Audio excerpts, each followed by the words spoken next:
2021 প্রথমে শুরু করব এক নম্বরটা। এক নম্বরে আপনাকে দেওয়া আছে আইসক্রিমের একক 1 থেকে 6 পর্যন্ত এবং আপনাকে দেওয়া আছে মোট উপযোগ। মোট উপযোগটা আমরা কি বলে থাকি ইংরেজিতে টোটাল ইউটিলিটি, হ্যাঁ টিইউ বলা হয়, আপনাকে টিইউ বলতে পারেন। তো এখান থেকে আপনাকে গ নম্বরে বলেছে প্রান্তিক উপযোগ সূচি তৈরি করো। তাহলে আমরা প্রান্তিক উপযোগ কিভাবে বের করি? মোট উপযোগ থেকে মোট উপযোগে প্রথম মান বসে দিতে হবে, তারপর থেকে নিচেরটা থেকে উপরেরটা বিয়োগ দিতে হবে। অর্থাৎ 7 থেকে 4 চলে গেলে 3, তারপরে হবে 2, তারপরে হবে 1, তারপরে হবে 0, 10 থেকে 10 চলে গেলে 0, তারপর 9 থেকে 10 চলে গেলে -1, এভাবে বের করতে হয়। তো এটা নিয়ে আমার অলরেডি একটা ক্লাসে ভিডিও আছে, ভিডিওটা দেখে নেবেন। তাই আমি এই ভিডিওটার মধ্যে পুরোটার লং করব না।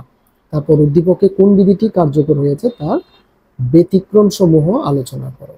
আপনি লিখে দিবেন এটা ক্রমহ্রাসমান প্রান্তিক উপযোগ বিধিটি কার্যকর হয়েছে এবং ক্রমহ্রাসমান প্রান্তিক উপযোগ বিধি বা প্রান্তিক উপযোগ বিধির চিত্রটা আঁকবেন। যে মানগুলো আপনি এখানে গ নম্বরে বের করবেন সেগুলো দিয়ে একটা চিত্র তৈরি করবেন। চিত্রটা তৈরি করার পরে তারপর জাস্ট একটা ব্যাখ্যা দিবেন, সেটা আমার ভিডিওটা দেখলেই বুঝতে পারবেন। ওই ক্লাসটা একটু করে নেবেন। তাহলে 1 নাম্বার তো চলে গেল। এবার আসতেছি আমরা 2 নাম্বারে। 2 নাম্বারে আমাদেরকে বললো কি একটি পটেটো চিপসের চাহিদা সূচি নিচে দেওয়া হয়েছে। আপনাকে একটা চাহিদা সূচি দিয়ে দেওয়া হয়েছে উদ্দীপক হিসেবে, যেখানে 3, 6, 9 এবং 12, আর চাহিদার পরিমাণ দেওয়া আছে 18, 14, 10, 6 এগুলো দেওয়া আছে। গ নম্বরে বলেছে উদ্দীপকের তথ্য থেকে একটা চাহিদা রেখা অঙ্কন করো। তাহলে আমরা শুরু করি। চাহিদা রেখাটা খেয়াল করুন, খুব ইজিলি এঁকে ফেলবো। চাহিদার রেখাটা যদি আমরা এখন অঙ্কন করতে যাই, প্রথমে আমরা করতে যাচ্ছি এখন গ নম্বর। তাহলে গ নম্বর দিয়ে আমরা এখন লিখব চাহিদা রেখা অঙ্কন। উদ্দীপকের তথ্য থেকে নিচে চাহিদা রেখা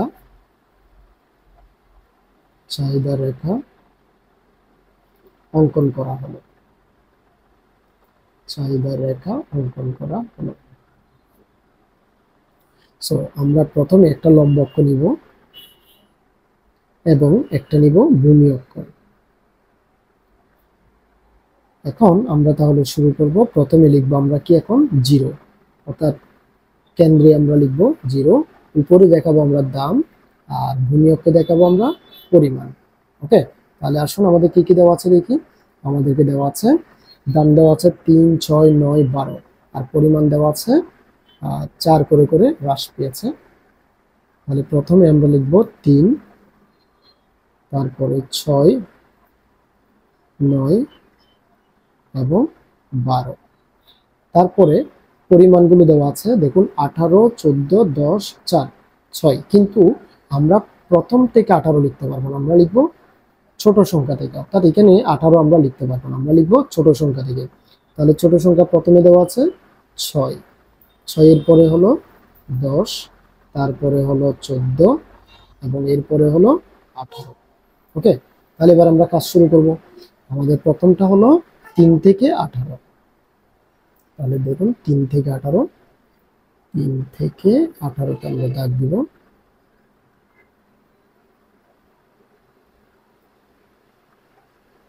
তারপর 6 দিয়ে আছে 14, তারপর 9 থেকে হলো 10, তারপরে 12 থেকে হলো 6, এই হলো। এখন আমরা রেখাচিত্রটা দিয়ে দিব। আমার এখানে আমরা এখন দাগটা দিয়ে দিলাম। তাহলে এখন আমরা বিন্দুর নামগুলো দিয়ে দিব। এটা হলো আমাদের জন্য ডি এবং এটা হলো ডি প্রাইম। ডি মানে হলো ডিমান্ড, অর্থাৎ চাহিদা।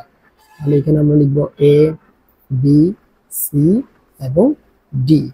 ওকে, তো এখন রেখাটা যদি আমরা ব্যাখ্যাটা লিখি সংক্ষেপে দেখুন, খুব সহজে একটা ব্যাখ্যা দিয়ে দিব আমরা। ব্যাখ্যা কিভাবে লেখা হয় লিখবেন। প্রত্যেকটা চিত্রে একই রকমের ব্যাখ্যা আপনি অ্যাপ্লাই করতে পারবেন। নিয়ম হলো একটাই, চিত্রে লম্ব অক্ষে আমরা লম্ব অক্ষে কি দেখালাম? দাম। চিত্র লম্ব অক্ষে দাম। চিত্র লম্ব অক্ষে যেটা দেখাবেন সেটাই লিখবেন এখানে, দাম। এবং ভূমি অক্ষে, ভূমি অক্ষে, ভূমি অক্ষে আমরা কি দেখালাম? পরিমাণ বা চাহিদার পরিমাণ। ভূমি অক্ষে চাহিদার পরিমাণ, চাহিদার পরিমাণ নির্দেশ করা হয়েছে, নির্দেশ করা হয়েছে। এবার আপনি কি লিখবেন? দাম যখন 3 টাকা থেকে বৃদ্ধি পেয়ে 12 একক হয়, এটা আপনি সূচি থেকে দেখবেন যে আপনার কমেছে নাকি হ্রাস পেয়েছে বা বৃদ্ধি পেয়েছে। এখানে দেখুন, দাম যখন 3 টাকা থেকে বৃদ্ধি পেয়ে 12 টাকা হয়ে যায়, তখন চাহিদার পরিমাণ 18 একক থেকে হ্রাস পেয়ে 6 একক, অর্থাৎ দাম বেড়েছে, চাহিদা কমেছে। তাই আমরা এটাই লিখবো এখন ব্যাখ্যায়। এখানে দেখা যায়, এখানে দেখা যায় দাম 3 টাকা থেকে, দাম 3 টাকা থেকে বৃদ্ধি পেয়ে, বৃদ্ধি পেয়ে 12 টাকা হলে, এই যে 12 টাকা হয়েছে, 12 টাকা হলে চাহিদার পরিমাণ, চাহিদার পরিমাণ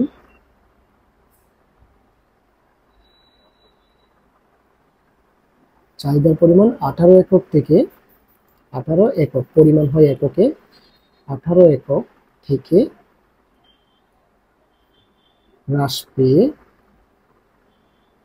18 একক থেকে হ্রাস পেয়ে 6 এককে নেমে আসে, নেমে আসে। ওকে, তো অতএব বলা যায়, অতএব বলা যায়, অতএব বলা যায় যে দাম বাড়লে, দাম বাড়লে চাহিদা কমে, দাম বাড়লে চাহিদা কমে। এটা লিখে দিবেন। ব্যাস, এইটুকুই ছিল আমাদের গ নাম্বারের বক্তব্য। এখন আপনাকে ঘ নাম্বারে কি বলেছে একটু দেখুন তো। ঘ নাম্বারে আপনাকে বলেছে এখানে, উদ্দীপকের তথ্য থেকে প্রাপ্ত চাহিদা রেখার আকৃতি কেন এমন হয়, যুক্তি সহ লেখো। চাহিদা রেখার আকৃতি কিরকম হয়েছে তুমি দেখুন তো। চাহিদা রেখার আকৃতি আমার, এটা হলো বাম হাত এবং এটা হলো ডান হাত। তাহলে দেখুন তো, বাম থেকে ডানে এটা নিম্নগামী হয়েছে, বাম থেকে ডানে নিম্নগামী হয়। চাহিদা রেখা বাম থেকে ডানে নিম্নগামী হয়। এখন কেন এমন হয়? কারণ দাম হ্রাস পায়, সরি, দাম বাড়লে চাহিদার পরিমাণ হ্রাস পায়। দাম বাড়লে চাহিদার পরিমাণ হ্রাস পাওয়ার কারণে দাম রেখাচিত্রটা বাম থেকে ডানে নিম্নগামী হয়। এটা আপনি একটু ব্যাখ্যাটা ডিটেলস করে লিখে দিবেন। ওকে, তাহলে এটা গেল। এখন আর এটাতে সময় নষ্ট না করে এবার আসুন 3 নম্বরে। 3 নম্বরে বলা হচ্ছে আপনাকে এক্স এর দাম দেওয়া আছে 12 এবং 14, এক্স দ্রব্যের চাহিদা দেওয়া আছে 12 এবং 8, ওয়াই দ্রব্যের চাহিদা দেওয়া আছে 14 এবং 18। তাহলে এখানে বলতেছে উদ্দীপকের ভিত্তিতে এক্স দ্রব্যের চাহিদার দাম স্থিতিস্থাপকতা নির্ণয় করা। আমরা এখন দাম স্থিতিস্থাপকতা বের করবো। স্থিতিস্থাপকতার আরো অনেকগুলো ক্লাস আমার চ্যানেলের মধ্যে আছে, ওগুলো একটু দেখে নেবেন পুরোপুরি ক্লিয়ার হওয়ার জন্য, কারণ স্থিতিস্থাপকতা প্রায় সবগুলো একই। ওকে, তাহলে দামের বেলায় আমরা জাস্ট দামটা দেখাবো। দাম চাহিদা স্থিতিস্থাপকতা, দাম স্থিতিস্থাপকতা দেখাতে বলেছে আমাদেরকে এক্স দ্রব্যের, ওয়াই দ্রব্যের কিন্তু না। ওকে, তাহলে এখানে 12 আর 14 আর এবং 12 এবং 8। তাহলে আমরা শুরু করি এটা। তার জন্য আমি প্রথমে একটা টেমপ্লেট নিলাম, এটা করতে যাচ্ছি আমরা 3 নম্বর। 3 নম্বর নাকি এটা? হ্যাঁ, 3 নম্বর। 3 নম্বর প্রশ্নের ক, সরি গ। 3 নম্বর প্রশ্নের গতে এখানে, এখানে দিয়ে আমাদের স্থিতিস্থাপকতার জন্য আগে দেওয়া আছে আমাদেরকে দাম দেওয়া আছে 12 টাকা এবং 14 টাকা। তাহলে দামকে আমরা বলে থাকি কি? পি। প্রথমটা হলো পি 12 টাকা এবং P1 হলো 14 টাকা। এরকমই তো আছে না, 12 এবং 14। তাহলে 12 টাকা এবং 14 টাকা। তো এখান থেকে আমরা এখন কি করব? আমাদেরকে একটা ডেল পি বের করতে হবে। ডেল পির সূত্র হচ্ছে P1 minus P, 14 minus 12 equal হলো 2। আবার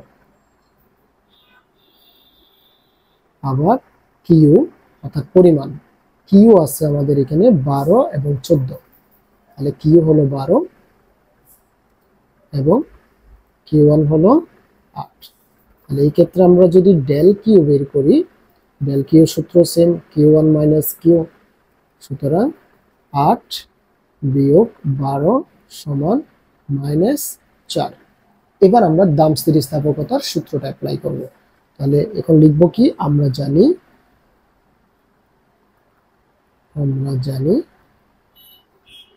দাম স্থিতিস্থাপকতার ইংরেজি হচ্ছে ইলাস্টিসিটি, হ্যাঁ, পি। আর যেহেতু দাম স্থিতিস্থাপকতা এটা, তাহলে এখানে একটা পি দিতে হবে, ইলাস্টিসিটি অফ প্রাইস।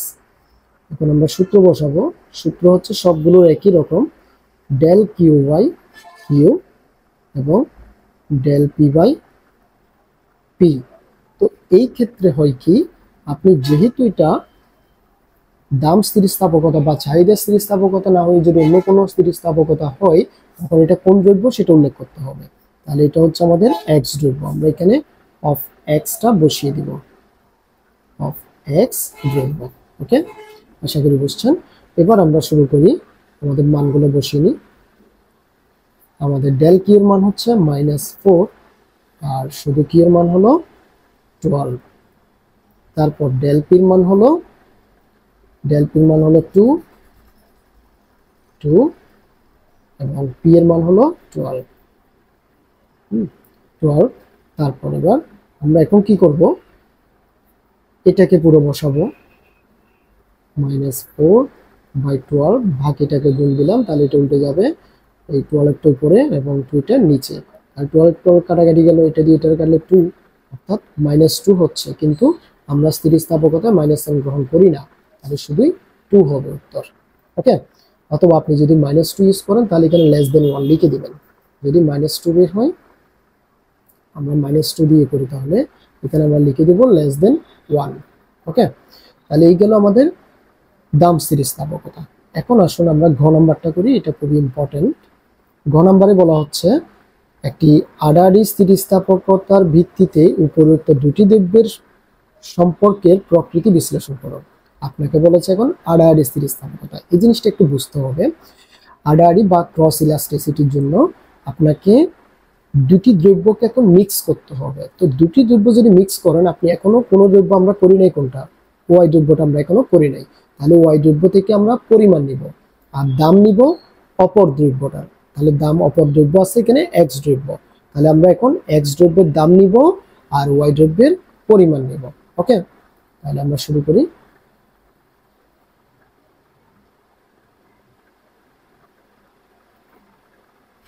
এখন ঘ নম্বরের জন্য আমরা লিখব এখানে দাম পি সমান 12 এবং P1 সমান 14। তাহলে আমরা বের করব এখান থেকে ডেল পি হচ্ছে P1 মাইনাস পি, মানে P1 মাইনাস পি দেওয়ার পরে এখন আমরা মানগুলো বসাবো, 14 12 ইকুয়াল 2। আবার বের করব আমরা এখানে কিউ দ্রব্যটা কার, ওয়াই দ্রব্যের, এটা একটু উল্লেখ করে দিতে হবে। তাহলে কিউ হলো আমাদের, কিউ দেওয়া আছে 14 এবং 18, তাহলে আমরা কিউ ধরবো 14 আর কিউ ওয়াই 1 দিব আমরা, 14 পরে কত ছিল, 18 না, 18 ছিল। ওকে, লিখলাম আমরা। তারপর আসলে এবার আমাদেরকে ডেল কিউটা বের করতে হবে, তাহলে del Q of Y, Q Y minus Q Y, sorry Q Y 1 আর মাইনাস কিউ ওয়াই, অর্থাৎ কিউ মাইনাস কিউ ওয়ান আর কি, হ্যাঁ, কিউ1 মাইনাস কিউ, এটার মতো পি1 মাইনাস পি, এটার মতো পুরোপুরি। তাহলে এই ক্ষেত্রে আমরা লিখলাম কত, 18 মাইনাস এটা লিখবো আমরা 14, তো এখান থেকে আমরা পাচ্ছি কত, 4 পাচ্ছি। ওকে, ধনাত্মক মানেই কিন্তু আসছে। ওকে, তাহলে এবার আমরা দেখবো আমাদের ক্রস ইলাস্টিসিটির সূত্র। আমরা লিখবো, আমরা জানি ক্রস ইলাস্টিসিটি হচ্ছে ইসি, সি ক্রস ইলাস্টিসিটি। তাহলে আমাদের এমনিতে জেনারেলি সূত্র কি, ডেল কিউ বাই কিউ, আর এখানে হচ্ছে ডেল পি বাই পি। কিন্তু আমরা এখন মান কোনগুলো ধরেছি, কিউ ধরেছিলাম আমরা ওয়াই দ্রব্যের, ওয়াই দ্রব্যটা আমরা এখানে উল্লেখ করব। কিউ ধরেছিলাম আমরা ওয়াই দ্রব্যের, বোঝার জন্য আমি রেড কালার ইউজ করলাম, আপনি আবার পরীক্ষায় রেড কালার ইউজ করতে পারবেন। আর দাম নিয়েছিলাম আমরা কার, এক্স দ্রব্যের। তো দুটো দ্রব্যকে আমরা এখন মিক্সিং করলাম। তাহলে এবার আসুন আমরা মানগুলো বসিয়ে নিই। তো আমাদেরকে মান দেওয়া আছে ডেল কিউ মান হচ্ছে 4, শুধু কিউর মান হচ্ছে 14 দিলাম। তারপরে আবার ডেল পি এর মান হচ্ছে 2, আর এমনিতে পি এর মান হলো 12 লিখলাম। তাহলে আমরা উপরের রাশিটাকে আগে লিখব আর ভাগটাকে গুণ দিব, তাহলে এটা উল্টে যাবে 12/2। তো এই ক্ষেত্রে আমরা এখন কি করব, এটা দিয়ে এটারে কাটলে 2 বার, আর এটাকে যখন আমরা 2 দিয়ে কাটবো তখন হয় আমাদের কত, 6, আর এটাকে 2 দিয়ে কাটলে হয় 7। তাহলে 12কে এখন যদি আমরা 7 দ্বারা ভাগ করি তাহলে আমাদের কত আসবে, 1.67, বা যতই আসে আমরা 1.7 বসিয়ে নিলাম। 1.7 যেটা হচ্ছে গ্রেটার দেন 1। তাহলে আমাদের এখানে আড়াআড়ি স্থিতিস্থাপকতার মান কত, সুতরাং আড়াআড়ি স্থিতিস্থাপকতা, আড়াআড়ি স্থিতিস্থাপকতা হলো 1.7, যতই আসে ভাগ করে। হ্যাঁ, আমি কিন্তু ভাগ না করে এমনিতে বসালাম, আপনি ভাগ করে দেখবেন যে এটা 1.7 হচ্ছে কিনা নাকি অন্য কিছু হচ্ছে।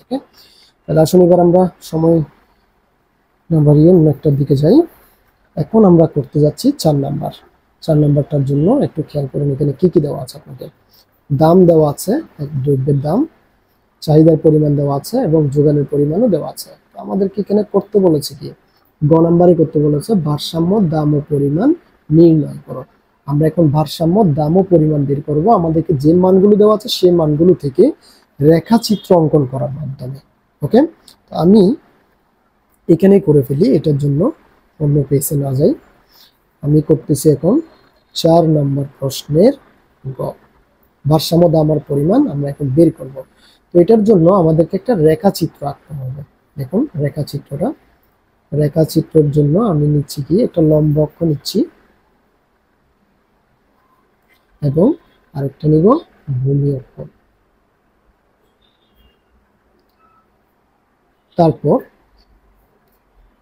এখন আমরা মানগুলো লিখবো। মানগুলো হচ্ছে আমাদের এখানে লম্ব অক্ষে আমরা সবসময় কি দেখাই, আমরা লম্ব অক্ষে সবসময় দেখাই পি প্রাইস, আর ভূমি অক্ষে দেখাবো কিউ, দুটোটারই কিউ, আর এটা হচ্ছে 0।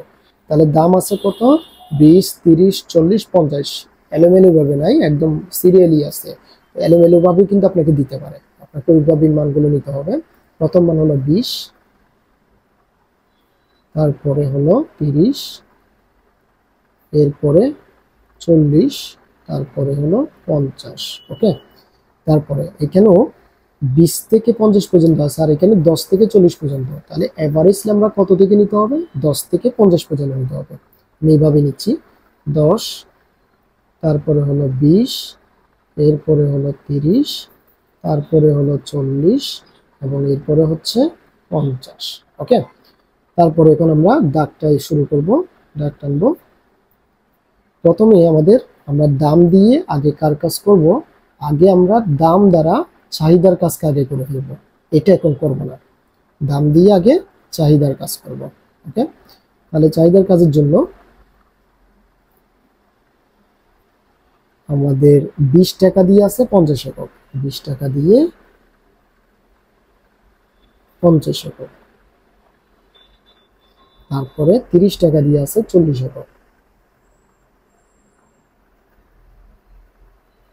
তারপর 40 টাকা দিয়ে 30 একক, 40 টাকা দিয়ে 30 একক। তারপরে 50 টাকা দিয়ে আছে 20 একক। ওকে, এবার আমরা দাগটা টেনে দিব। এটা হলো আমাদের ডি, ডি প্রাইম রেখা, ডি এবং ডি প্রাইম রেখা। ওকে, তারপর এখন আমরা যে কাজটা করব, এখান থেকে আমি একটু অন্য কালার ব্যবহার করি। এবার আমরা যোগানের কাজ করব, দাম দিয়ে এখন যোগান। 20 দিয়ে হলো 10, তাহলে 20 থেকে 10 দাগ দিব। তারপর 30 দিয়ে হলো 20, 30 থেকে হলো 20, অলরেডি দাগ আছে আমার, 30 দিয়ে হলো 20। তারপরে 40 দিয়ে হলো 30, 40 থেকে 30 আমার হাতে দাগ আছে। তারপরে 50 দিয়ে হলো 40, 50 থেকে আমরা 40 দাগ নেব।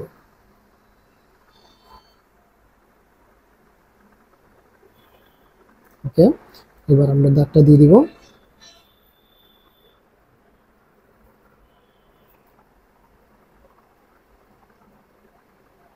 এটা আপনি একটু অন্য কলম ব্যবহার করা যাবে না, সরাসরি পেন্সিল এবং এক কালারে ইউজ করতে হবে। আমি জাস্ট দেখানোর জন্য এটা দিলাম। তাহলে এখানে দিব আমরা এস, এস প্রাইম রেখা, এবং যেই জায়গায় মিলে গেছে সেটা হচ্ছে আমাদের ই বিন্দু, ইকুয়েশন বিন্দু। এখন আমরা ব্যাখ্যাটা লিখব। এটা ব্যাখ্যাটা আপনি কিভাবে লিখবেন? ব্যাখ্যা হলো সরাসরি যেহেতু আমরা ভারসাম্য দামার পরিমাণ আমরা চিত্রের মাধ্যমে দেখালাম, তো আমাদের এখানে মিলে গিয়েছে কোনটা কোনটা। লম্বকে মিলেছে 40, এভাবে বক্স করে দিবেন, আর ভূমিয়ককে পরিমাণ মিলেছে হলো 30। সুতরাং আপনি এখানে লিখে দিবেন, অতএব দেখা যায়,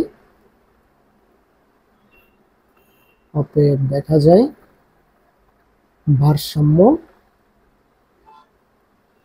দাম, ভারসাম্য দাম সমান কত? 40 টাকা, এবং ভারসাম্য, ভারসাম্য পরিমাণ হলো 30 একক, যা ই বিন্দু দ্বারা, যা ই বিন্দু দ্বারা নির্দেশ করা হয়েছে। ওকে, যা ই বিন্দু দ্বারা নির্দেশ করা হয়েছে। তো এটাই ছিল আমাদের 4 নম্বরের গ। এবার আসুন 4 নম্বরের ঘতে। ঘতে কি বলেছে? একটু লং টাইম হবে, ধৈর্য ধরে দেখতে হবে, নাহলে বুঝতে পারবেন না। বাজার দাম যদি ভারসাম্য দাম হতে বিচ্যুত হয়, তবে পরিস্থিতি কিরূপ হবে উদ্দীপকের ভিত্তিতে বিশ্লেষণ করো। বাজার দাম যদি ভারসাম্য দাম হতে বিচ্যুত হয়, একটু খেয়াল করুন, আমরা এখানে ভারসাম্য দাম পেলাম কত? 40। তাহলে ভারসাম্য দাম যখন 40 হয় তখন ভারসাম্য পরিমাণ হয় 30। এখন ধরুন আপনার ভারসাম্য দাম আপনি পেলেন, দাম আপনাকে দেওয়া আছে ধরেন 30, তাহলে দাম যদি 30 দেওয়া থাকে তখন আপনি চাহিদার পরিমাণ কত পাচ্ছেন? 40। আর যোগানের পরিমাণ কত পাচ্ছেন? যোগানের পরিমাণ পাচ্ছেন আপনি 20। অর্থাৎ দাম যদি, ভারসাম্য দাম 40 টাকা থেকে যদি হ্রাস পেয়ে 30 টাকা হয়, তখন চাহিদার পরিমাণ কি পাবে? বৃদ্ধি পাবে, 40 একক হবে, এবং যোগানের পরিমাণ হ্রাস পেয়ে 20 একক হবে। এটা লিখতে হবে। আর যদি আপনি এভাবে লিখবেন, যদি দাম 40 টাকা থেকে যদি বৃদ্ধি পেয়ে যদি 50 টাকা হয়, তখন চাহিদার পরিমাণ হ্রাস পেয়ে 20 একক হবে, এবং যোগানের পরিমাণ বৃদ্ধি পেয়ে 40 একক হবে। এইভাবে আপনি এটা ব্যাখ্যাটা সাজিয়ে লিখে দেবেন, এখানে কোনো চিত্রের কাজ নেই। ওকে, তাহলে এবার আমরা পরেরটাতে যাই। পরে আমাদেরকে দেওয়া আছে, আচ্ছা আমি এটাকে আরেকটা ভিডিওর মধ্যে দেখাই, কারণ ভিডিওটা অনেক লং হয়ে যাচ্ছে। তো পরের ভিডিওতে আর বাকিগুলো আমি দেখে দিব। ওকে, ধন্যবাদ।